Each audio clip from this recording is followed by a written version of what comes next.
521 का एरर अगर आ गया है तो इसको किस तरह सॉल्व करना है। सबसे पहले तो भाई ये जान लेते हैं कि 521 का एरर आता किस वजह से है।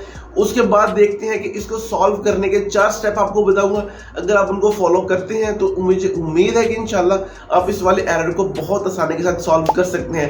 521 का एरर उस वजह से आता है जब आपका क्लाउडफ्लेयर आपके सर्वर के ऊपर रिक्वेस्ट भेजे, या तो वो एक्सेप्ट ना करे या आपकी जो आपकी रिक्वेस्ट है वो वहां तक पहुंच ही ना पाए। उस वजह से आपको 521 का एरर देखने को मिल सकता है। ओके, अब ये बात करते हैं कि आप लोगों ने इसको सॉल्व करना किस तरह। बहुत आसान से स्टेप्स हैं, इनमें से एक स्टेप थोड़ा सा क्रिटिकल है और वो बहुत कम देखने को मिलते हैं और उसकी फेसिंग भी बहुत कम होती है। मैं कोशिश करता हूँ कि इंशाल्लाह आप लोगों के सामने ये 4-5 स्टेप्स जो है वो पेश आउट करूं, आप इनको देख लें। फर्स्ट ऑफ ऑल तो आप लोगों ने ये देखना है कि जो आपकी होस्टिंग है, मतलब जो आपका सी पैनल है, उसके सर्वर एक्टिव है या नहीं है। अगर उसके सर्वर एक्टिव नहीं है तो इसका मतलब है कि जब आपका क्लाउडफ्लेयर आपकी होस्टिंग पैनल या सी पैनल के ऊपर रिक्वेस्ट भेजता है तो उसकी रिक्वेस्ट वहां तक पहुंच ही नहीं पाती, बिकॉज ऑफ वहां के सर्वर ही ऑफ है। तो आप लोगों ने चेकआउट करना है सर्वर स्टेटस का।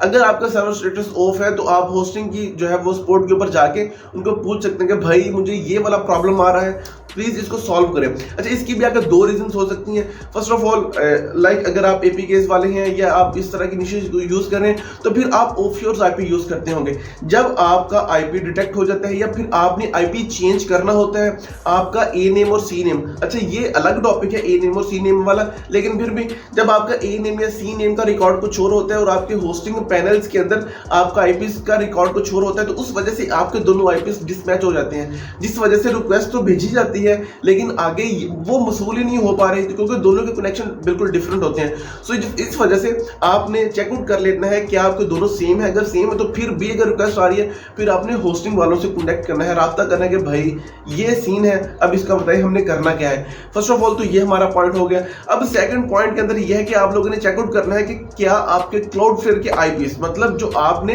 क्लाउडफ्लेयर के अंदर आईपीएस यूज किए हैं, क्या वो व्हाइट लिस्ट है या नहीं है। अब ये थोड़ा सा ट्रिकी पॉइंट है, प्लीज आपने इस पॉइंट को समझना है। अच्छा, इसमें यह है कि अगर आपकी होस्टिंग फेयर वाल के क्लाउडफ्लेयर्स को अननोन समझती है, मतलब उसको समझ नहीं आती कि ये वाले आईपीएस है कौन से।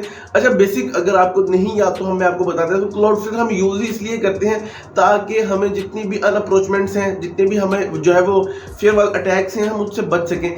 जब होस्टिंग को ही आपके जो है वो क्लाउडफ्लेयर के आईपीएस का नहीं पता होगा तो वो उसको डिटेक्ट या तो कर नहीं पाएगा या उस तक अप्रोच जाने नहीं देगा।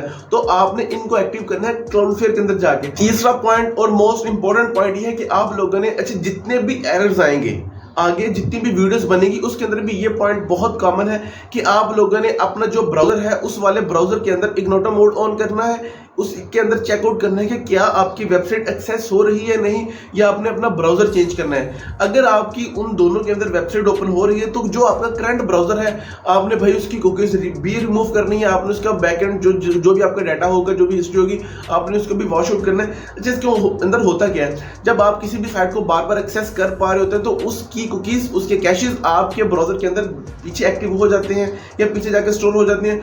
तो वो बार बार उसी साइट की वजह से या तो फिर आपके आईपीएस ब्लॉक होते हैं। आईपीएस ब्लॉक होने का बहुत सिंपल सा है, वो आप उसके जो है वो कमांड प्रॉम्प्ट सीएमडी के जरिए उसको जो फिक्स आउट कर सकते हैं। अगर नहीं तो फिर आप लोगों ने अपने जो भी आपका सारा का सारा डाटा है आप उसको वाइप आउट करना है और उसके बाद आपने दोबारा चेकआउट करना है। और उम्मीद है कि इंशाल्लाह जो पहला पॉइंट बताया और जो तीसरा पॉइंट बताया, दूसरा पॉइंट इतना इंपॉर्टेंट नहीं है लेकिन फिर भी ये इस वाले सोल्यूशन के अंदर आता है कि आपने क्लाउडफ्लेयर के आईपीएस को चेकआउट करना है कि क्लाउडफ्लेयर और जो होस्टिंग के आईपीएस है वो व्हाइट लिस्ट तो नहीं है। पहला पॉइंट और तीसरा पॉइंट करेंगे तो आपका 521 का एरर इंशाल्लाह सॉल्व हो जाएगा। स्टेप नंबर 4 है और ये भी काफी इंपॉर्टेंट है। अगर आप लोगों ने अपनी वेबसाइट के अंदर जितनी भी सिक्योरिटी वाली प्लगइन्स हैं उनको एक्टिव किया हुआ है, लाइक जिसके जरिए आप अपनी वेबसाइट को हैक होने से बचा सकते हैं, जो सबसे ज्यादा यूज होती है आईथेम्स या जो है वो वंडर फेस, आप इनको डीएक्टिवेट करेंगे तो उम्मीद है कि इंशाल्लाह आपका 521 का एरर सॉल्व हो जाएगा।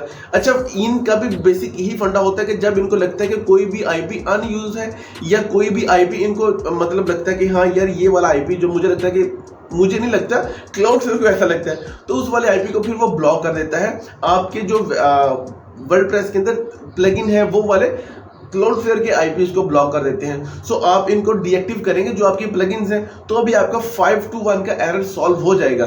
ये वाला पॉइंट भी जिसके अंदर आप अपनी सिक्योरिटी के लिए प्लगइन्स यूज कर रही होती हैं, आगे जितने भी एरर आएंगे उनके अंदर ये कॉमन होगा, उनके अंदर ये सेम होगा। आपको हर पॉइंट के अंदर बेसिक ये ट्रबल शूटिंग होती है भाई। मैं आपको बहुत आसान अल्फाज में बताऊं, जब आपको इस तरह के कोई भी आपको मसला बन जाए तो आपने ट्रबल शूटिंग करनी, तो ट्रबल शूटिंग के अंदर कोई एक छोटे से छोटा पॉइंट भी हो सकता है और कोई बड़े से बड़ा पॉइंट भी हो सकता है। आपने ट्रबल शूटिंग के अंदर तमाम की तमाम चीज़ों को रिकनेक्ट, वेरीफाइड, रिकॉल करना है और उसी के अंदर आपको आइडिया हो जाता है कि हाँ यार अब मैंने क्या करना है और मैं कहाँ पे लैग कर रहा हूँ। ट्रबल शूटिंग के अंदर कुछ टाइम लग जाता है और मुझे उम्मीद है कि आपको इस वाली वीडियो के बाद 521 का एरर देखने को नहीं मिलेगा। और अब तक मैंने जितनी वीडियोस देखी है यूट्यूब के ऊपर, मुझे भी इतनी खास वीडियोस नहीं मिली।